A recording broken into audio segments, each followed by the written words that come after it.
Halo semua, terima kasih sudah berkunjung ke channel Resep Borobudur. Assalamualaikum warahmatullahi wabarakatuh. Buat saya sama bolu itu nggak pernah ada bosennya. Nah, kali ini saya bikin bolu yang sederhana, cuma pakai 3 butir telur. Rasanya enak dan empuk, lembut, nggak seret di tenggorokan.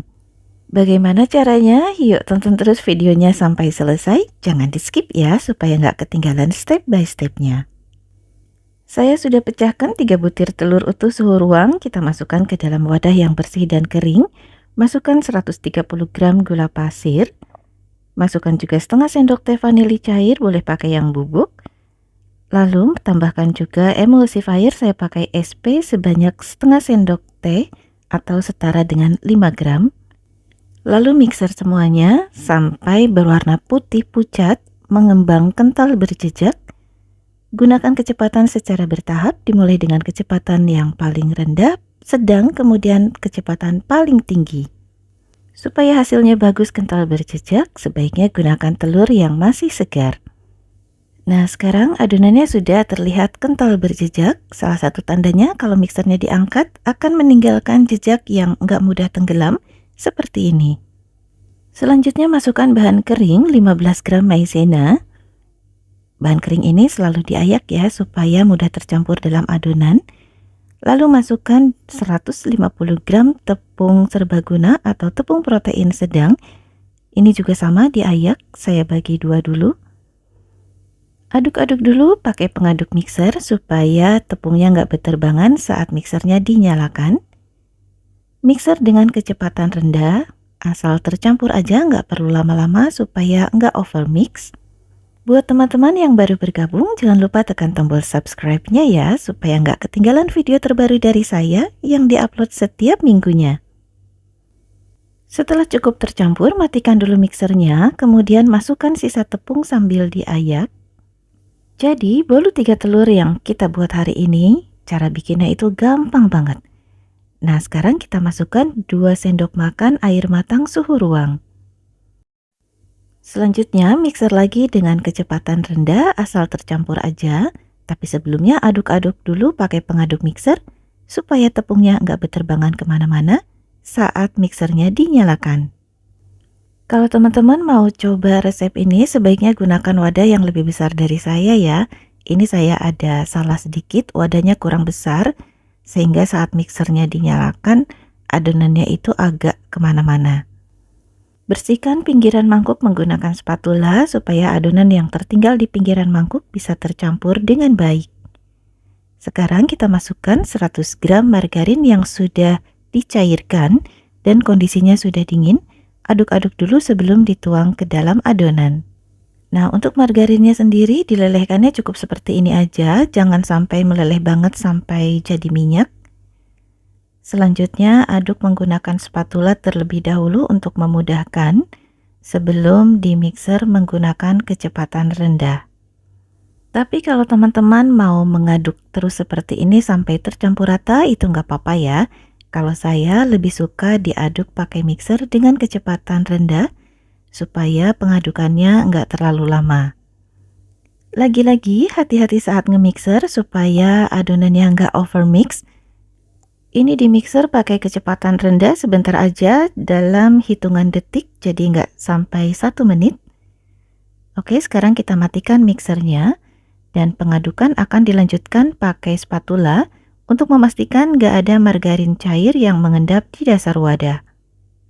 Kalau sudah tercampur rata, konsistensi adonannya seperti ini, cukup kental.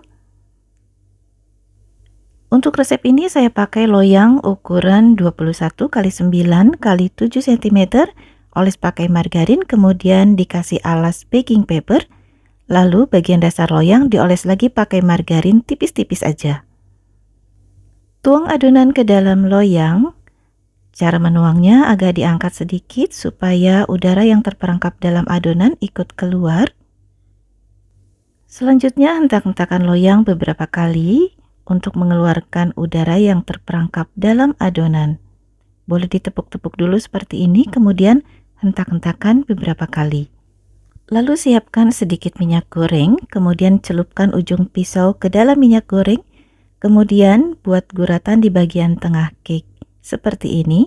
Lalu panggang dengan suhu 170 derajat Celcius kurang lebih selama 40 menit atau boleh disesuaikan dengan oven masing-masing. Nah, cara lain untuk membuat retakan di bagian tengah cake adalah setelah 15 menit adonan dipanggang, kita keluarkan sebentar dari dalam oven.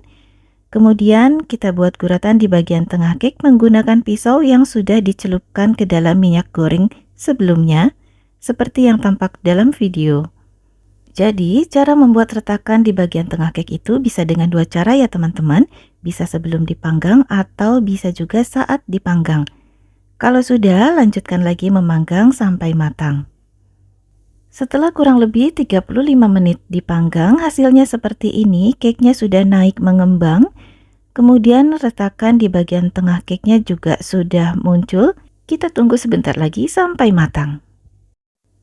Oke, ini dia teman-teman, bolu vanila 3 telur kita sudah matang. Hentakan loyang beberapa kali supaya bolu yang sudah matang dan mengembang ini nggak kembali turun. Kemudian dinginkan sebentar sampai hangat. Setelah itu baru kita keluarkan dari dalam loyang. Nah, sekarang bolunya sudah hangat, sudah bisa dipegang seperti ini loyangnya. Kita akan keluarkan bolunya dari dalam loyang dengan lebih mudah, nggak panas-panasan. Selanjutnya kita akan dinginkan bolu vanila ini di atas rak pendingin dalam suhu ruang. Lepaskan dulu baking papernya yang di bagian samping. Kita tunggu sampai dingin. Kalau bolu vanilanya sudah betul-betul dingin, baru kita bisa potong sesuai selera. Saya akan bagi menjadi 12 potong. Terlebih dahulu kita akan bagi 2 di bagian tengah.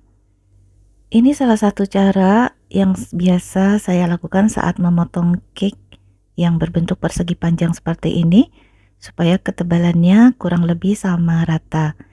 Jadi saya bagi 2 dulu, kemudian sisanya saya bagi-bagi lagi sesuai dengan ketebalan atau jumlah potongan yang diinginkan.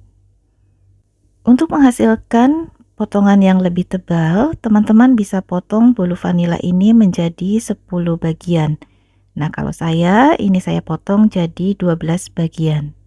Jadi untuk ketebalannya disesuaikan dengan selera aja ya teman-teman. Sekarang kita lihat hasil potongannya. Ini bolu vanilanya itu sangat lembut dan empuk, sama sekali enggak seret saat di tenggorokan. Nah, ini potongannya agak mencong dikit, nggak apa-apa ya teman-teman. Tapi kalau soal rasa jangan diragukan lagi, ini enak banget. Saat kita belah seperti ini akan terlihat bolunya tuh empuk banget.